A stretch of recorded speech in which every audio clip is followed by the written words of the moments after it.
Hey everybody, another GMG review. Today we're taking a look at Talisman, the Magical Quest game 5th edition, which was kindly sent along as a complimentary review copy by Hasbro, and is published by Avalon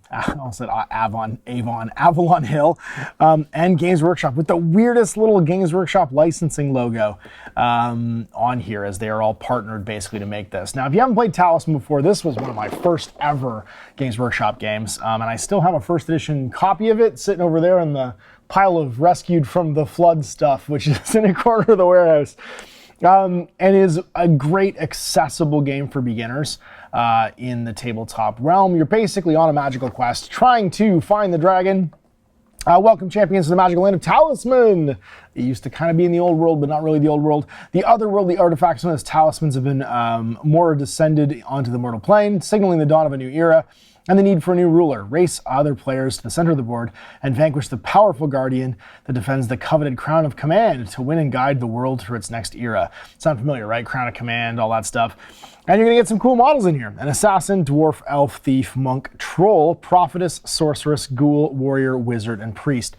For the veteran players of Talisman out there, all those classes used to be cool cardboard standees, but now come with miniatures. There's a scan for learn to play over here too, and of course a handy little encounter sequence thing on the back. All your tokens, a nice hard card, and a beautiful new talisman board, along with all your cards, so your character class cards, parking cones, which, as everyone who's ever played Talisman know, are very important resources here, and gold coins, some dice, some beautiful Talisman D6s, and then all of your treasure cards and stuff as well. And some miniatures. I was actually super impressed by these models. Each of the classes has a separate miniature. They're just GWE enough, like this dwarf is just workshop-y enough to make me very happy. And even if you just bought this as a box of like hard plastic miniatures, they're actually quite nice. You can see here they weren't single piece casts. Some of them have some assembly on them. Like this dwarf's arms were glued on afterwards. And they're not flat casts. You can see here even this bow was done separately. And they're not too bendy. They're soft enough that they're not gonna break. So I can flick that bow and it's not gonna come off, but they're not warped. And the closest thing to warp was maybe the wizard staff. Right there, he's got a little tiny bit of a bend in it, but it's not too bad at all. I'm really excited to paint these because they're just a nice set of like adventuring models. In fact, I did a Death Wizards review. This would be a perfect box for all the heroic figures. There's like because there's a thief, a knight, right? Like all that stuff. Actually, to play Death Wizards with. This would be a perfect antagonists box, if you will, including a paladin. Right, those two swords over here. Oh, with her two swords, actually, sorry. And they come in a cool mix. Yeah, there's a couple rogues, an assassin miniature, a couple priest types, wizard types, even a ghoul, an undead ghoul if you wanted to start off. And even you could paint this guy as your flesh abomination if you want to do some Death Wizard stuff. But anyway, a perfect set of miniatures to play this game with, and I think adds value to the boxed game in and of itself. Now, if you haven't played Talisman before, it is a nice, simple, rules light miniature war game where you are racing around a track here to try and get to the middle to get the Crown of Command. Crown of Command should sound familiar to everybody who's ever played Warhammer as well. The actual like, oops, I've done it upside down. Damn it, Ash. it wraps, but there is actually one side that's like right side up for the most part over here. You can see you're going to go through various places as you travel through the lands, and you go into concentric rings into the center until eventually you have to fight the Elder Dragon, whose strength is 10 and craft is 10. You can challenge him with either strength or craft, which are the two core stats of the game. And if you defeat him, then you gain the Crown of Command, and you become the usher, I guess the winner of the Talisman and the person that can usher in the new magical era. You have your actual Talisman markers here, and toad markers, because there is a witch, and if you visit the witch, as everyone who ever has played Talisman before knows, you can spend most of the game turned into a toad. One of the things the witches will do to you is you have to replace your player character card with this. You're a slimy toad for one turn. As a toad, you cannot benefit from or gain any additional strength and craft counters, though you keep the ones you had. You cannot benefit from, lose, or gain objects or gold, although you keep the ones you had. You cannot gain followers, although you keep the ones you had. You cannot cast or gain spells, although you keep the ones you had. You can move a space per turn, your strength is 1, your craft is 1, you retain your character's life and your character's fate. At the end of your next turn, revert back to your original form minus any lives lost during your time as a toad. And then you get your stat cards for everybody else, and they'll have different stats, life, fate, and then little bars here for putting your objects and your followers on, and your strength and craft at the start as well. In the book, there's lots of different ways of how do you generate your party to start off with, but this is one I will absolutely be playing with the kids over the summer because as I said earlier, this is one of the great classic sort of like adventure games, a lot like Hero Quest.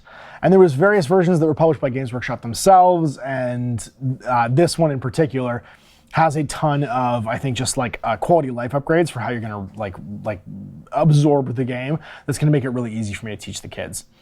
So you get your adventure cards, which are all your like encounters and stuff, your purchase cards, the object of you may obtain by means of other like then drawing adventure cards, like you're gonna get like cool items and stuff.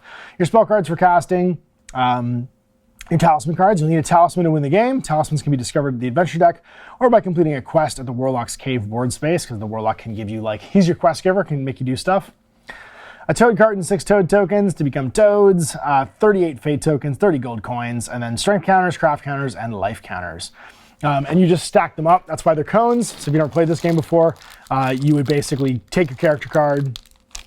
So for instance, if I'm going to be a assassin, and I had 3 craft and 3 strength, and I would have 4 life, I would give myself enough to like give myself my starting life. So you have your big one on the bottom, and then you stack small ones on top. So like your life would be 4, give yourself 4 cones, and that's gonna give you your stat, right? And you take them off and put them on as you play the game to keep track of like where your stat's at. So you pile it up over there. And then same with your strength, right? That's your melee stat basically, and your craft, which is kind of your magical stat. And then you get your alignment tokens, because your alignment can change. There was an old Chaos Warrior character, an old Talisman, that could like bite you to change your alignment. He could basically like tempt you to join in Chaos. So like if the Paladin ever became evil, or chaotic rather, so I guess it's evil now, they're not calling it chaotic, he would lose all his abilities. So you could basically screw other people over from winning the game by changing their alignment. Was one of his big things he would do. Yeah, and again, it's one of these rulebooks I like because it's written temporally, so it's written from the order that you do things in. So how to set up the board, how to prepare your character for adventure, picking all the different characters, and then how to play a turn and read a card. So it does things in sort of a more modern rulebook way, and then goes into describing like what the movement of the game is and the actual gameplay and encounters and stuff like that.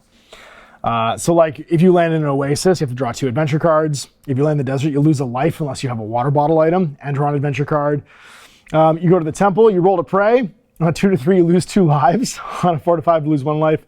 On a 6, gain a strength. On a 7, gain a fate. On an 8, gain a craft. On a 9, gain a spell. On 10, gain 2 lives. Basically, the higher the roll, the better. And each of the spaces can have different things that you want to do. As you move into the middle, you do so by basically like hopping board sections. There's places where you can go across. And if you encounter the space in the inner region, you must encounter a space on the land in the inner region by following the rules in the space unless you're turning back or encountering another character in the allowed spaces. You can never negate a creature in the inner region, so like only than other characters. Spells have no effect on inner region creatures. Encountering another character in the inner region, you may encounter a character only while on the plane of peril, value of fire, crown of command spaces. Follow the rules for encountering another character where you fight another character. And then you've got your special stuff in the middle. You can fight creatures. If you're in the outer or middle regions, you can evade them by using an ability of the follower or invisibility spell. Otherwise, they attack. You can cast spells, roll a determine your attack source, you roll a dice. If the creature's card lists a strength value, you're battling with strength. If it has a craft value, you're doing craft. Roll determine their attack score. Another player rolls a dice, add the dice to the creature's strength or craft, and then you can pay a fate token to reroll your dice. Compare them. If it's higher, they're defeated. If it's an enemy card, you collect it as a trophy. If the creature's score is higher, you were defeated, lose a life. If you fought a battle of strength and you have an object spell or special ability that lets you avoid losing a life, you can then use it. And if they're equal, it's a tie and no one's been harmed when your turn ends. So basically you can fight guys all the way through. You can gain things like followers. You can gain objects. You can turn into toads, as I said. You can gain and cast spells in the adventure deck. And then, yeah, there's different alternate rules. Like, I like this because these were some like made up things that people could play. Race to win. The first character to reach the crown of the command wins the game. Use this alternate rule to speed up gameplay. Perfect. Dire Toad. Use alternate rule to make a toad transformation more challenging. When you transform into a toad, instead of being transformed for 1 round, you're stuck for 3 turns. And then character selection, so alternate randomized selection. Shuffle the character cards and deal them out. Use alternate rule to strike a balance between the player's choice and randomization. At the start of the game, shuffle the character cards and deal 2 to each player, then they pick 1 and return the rest of the box. And then Fatality uses alternate rule to make a character death more challenging. If you lose all your lives, you're defeated. Drop all your objects, magic items, followers, and gold in your possession on the space you occupy Return all your fate tokens and strength and craft counters to the stock pile next to the board. Discard all trophies and spell counters to the appropriate discard piles. Remove your character figure from the board and place it in the box. At starting next turn, randomly draw a character and set them up. So basically, you can go back and try and find your stuff. It's kind of almost like video game rules. You're gonna go find your dropped items. And that's it. Prove your worth. Gain the Crown of Command. I'm excited about this one. I have several editions of this game. Honestly, a couple of them are in storage. I'm excited this one came with miniatures. It's kind of a greatest hits. So it doesn't have everything from every expansion. Like if you really get into collecting Talisman, there is so much you can dig into in this game, especially if you're going for an older version. This game got expanded into like the stratosphere at one point, especially by GW. But this is kind of a greatest hits version where they've taken 2, 4, 6, 8, 10, 12 classic characters, giving you some really nice upgrades to like the quality of the components. And the gameplay itself is pretty much classic Talisman, with the understanding that like, you know, it's not gonna be exactly the same, but things that were like incredibly detrimental, like the toad never turning back unless you went back to the witch and she turned you back. Like there was old school rules for Talisman that were a little bit obnoxious.